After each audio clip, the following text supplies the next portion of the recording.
Hey there, Gemini Sun, Gemini Moon, Gemini Rising. It's Maggie from Moon Directed. Welcome to my channel. Here we work with the energy of the moon to see how we can best utilize it to move our life forward in the most positive way possible. Today we are going to talk about what that moon is doing for the week of April 20th through April 26th. And I channeled a message for you, and I'll get to that in just a moment. But thank you so much for your likes, your shares, your comments, for helping me to grow my channel. It really helps with the analytics. I was out for a month with COVID-19, and YouTube has not recognized that I'm back. So it would really be beneficial to my channel to get the message out there to other people if you would participate that way. But also, probably even more importantly than that, is what it does for you. When you hit that thumbs up, when you leave me a comment, especially when you leave me a comment, it really connects our energy, because I actually write down everybody's name that leaves me comments.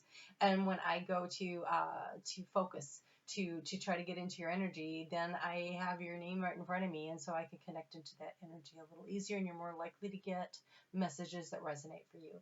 I also want to encourage you to always check out your sun and your moon and your rising. I feel very like this is something we know when we're born, right? So the sun sign is really pretty easy to find, but you really need to go to a calculator. There's free calculators online. Just put it in the search engine that you're looking for your astrological chart, free astrological chart. And you can get that information, because your ascendant, you need to know what time you're born and where you're born in order to do this. But your ascendant is your rising sign. It sets up where all the houses are. So when I say Gemini, this is in your third house, blah, blah, blah, blah, that is for Gemini rising. You could be a Gemini sun, but your rising sign could be Aries, and then it would actually be your fifth house. And so it feels a little off, right? So that's why it's good to check out sun, moon, rising. Your sun sign is how you feel inside. It's how you view the world. It is the core of you. It's where you're really comfortable. It's where you're coming from, right? But your rising sign, what is important about that is all the houses line up from there. And so that is where the information comes in. When the planets are hitting things, when they're triggering things, it is your destiny. Right? It determines where you're going, what your paths are, and what's going to trigger you, and what's going to make the changes. It's your destiny. It's the cycles of your life. And so knowing what your ascendant is becomes really important, if it is at all possible to do that.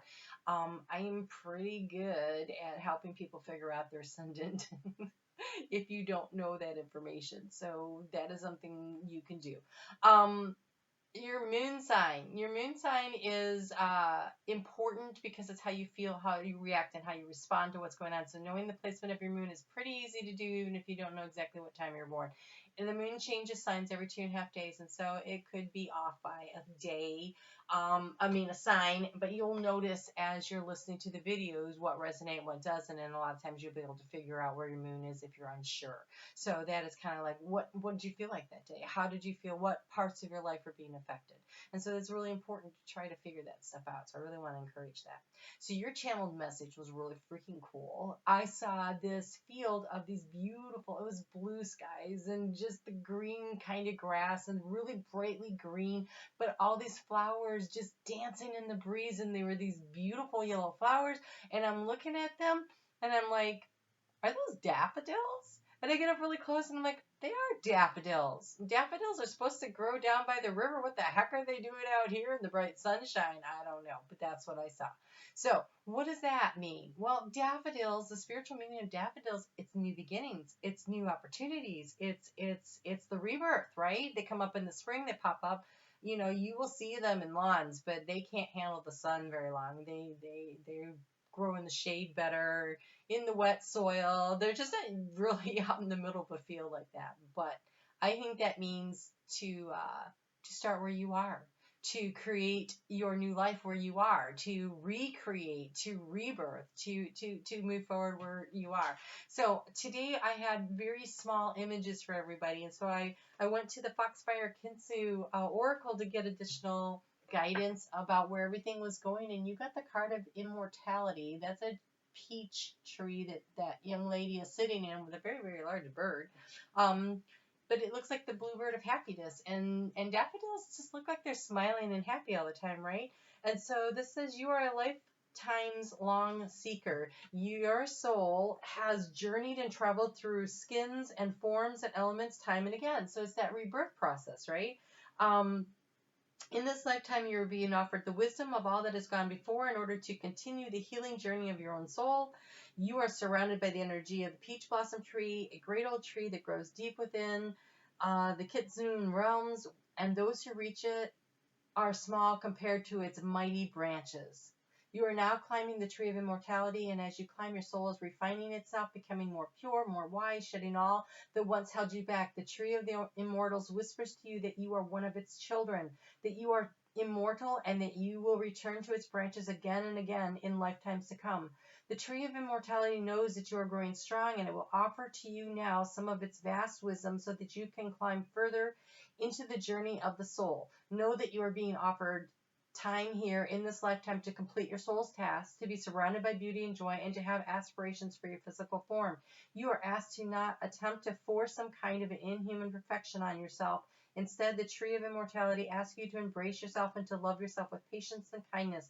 For with this love, there will come a flowering of the soul, and the joy and the peace which you seek will come to you in the energy of love.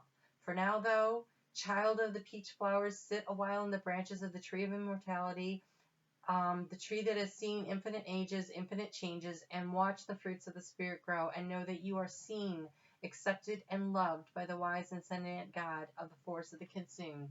And so you are being asked, do love who you are, where you are, what you are right now, to find joy in where you are planted, to allow your soul to rest and grow, and not to be harsh and judgmental of yourself. To understand that this week, when there's a lot of trying energy out there, it is a very difficult week astrologically. Don't be expecting yourself to be perfect. Just accept that the shadow and the light, and find the joy within and what brings you the happiness. And so we start out this week with the moon moving into Aries at 3 o'clock in the morning Eastern Daylight Time, and almost immediately it comes into conjunction with Chiron, and Chiron is the healer, brings up those things that need to be healed, those wounds that need to be healed. And a lot of times when there is something that you know, people say, well, this about you or whatever, and you're like, no, that's not me. Think about it for a minute, because they're reflecting to you something that you need to know, and your immediate denial, your harsh denial of something might be because you're being triggered by it. So pay attention to what you're hearing, what you're feeling, how you're feeling inside. Understand that people are going to be speaking a little rashly, a little harshly. I mean, this is Aries energy, right? It kind of just comes at you. And so think about if you can remember on March 24th how you felt, it's the same kind of energy. So if you can think back to that, that was when that new moon in Aries was happening, also in conjunction with this. And so it would have been a little more difficult than this day, but still, this is tough energy, because then we move into Tuesday, and Tuesday the sun is going to square Saturn, which is going to be just really stressful. Okay, so the moon here and all this energy is about releasing what we need to in order to find peace. And you have the card that came out is fear. And so, what are you afraid of? Sit and rest. Allow the fear to wash through you. Don't hang on to it. See it, feel it, sense it, know that it's there, and then release it. Right? It's releasing in order to find the peace. There is going to be a need to compromise the first couple of days of this week, to compromise in a situation. Like, there is this sense of we don't have enough control, right? And so being able to compromise in working with other people, being able to willing to release and let things go in order to bring the peace into, to relax into the fear and not let it take you over. So it is the energy this week. It is harsh. If you can remember that this is just a week, then you can maybe manage it better. Now, Wednesday, the moon is going to move into Taurus, and it gets there at 6:59 p.m. Eastern Daylight Time, and then at 10:26 p.m. it becomes a new moon. So new moons are amazing opportunities to plant your seeds of intention for what it is that you want to create, have come to fruition 18 months from now. Especially it's 18 months from now when we're talking Taurus. Taurus is that fertile ground. It has the possibility to grow, but it is just like you can't plant a seed tonight unless it's Jack and the Beanstalk and expect there to be something there tomorrow. So Taurus takes its time, but it is fertile ground. It is usually about material goods. It is about stability financially. It is in this arena. And so for you, this is happening though in your 12th house. In your 12th house, if you're a Gemini rising, and so it's this breaking down energy of, you know, where am I at now and where am I going? And so when things break down, they replenish the soil, they make it more fertile. So being willing to release and let something go in order to create more fertile ground for something to come in to your life is going to be required of you. This is about the economy of movement. And I don't necessarily mean the economy of the world, but more like, is it efficient? What, you know, if you're working and putting so much energy into hanging on to something that's not working, that's not very efficient.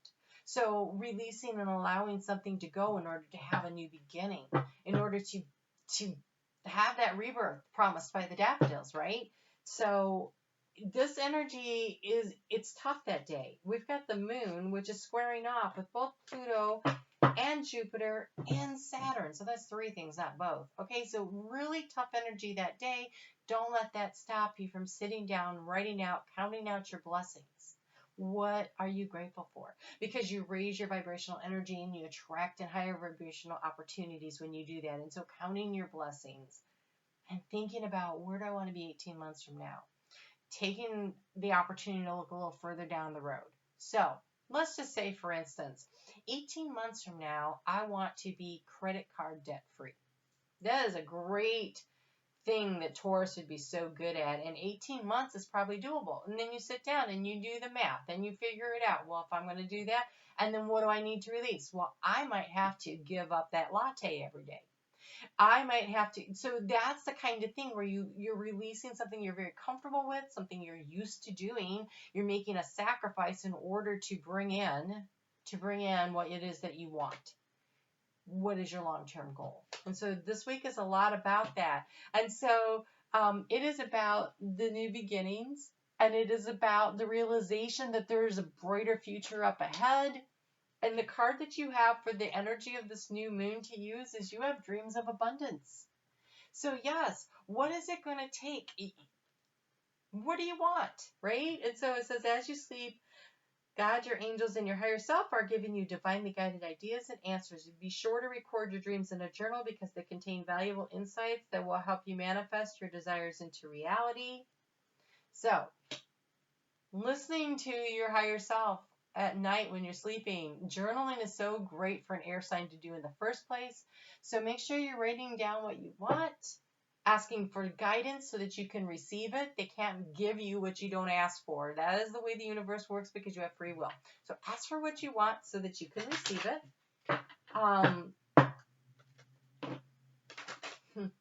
So Thursday, that moon is going to come into conjunction with Uranus. I totally haven't told anybody else that yet. So you're in the know. Taurus and Aries are going to be surprised. Your feelings about something is going to surprise you. You're going to be a little like, what? I didn't know I felt that way about that. So just something to think about as you're going through this process. Excuse my coughing. Friday, beautiful day. Nice energy, best day of the week. Plan ahead for that. Look forward to that. Use that to get you through it.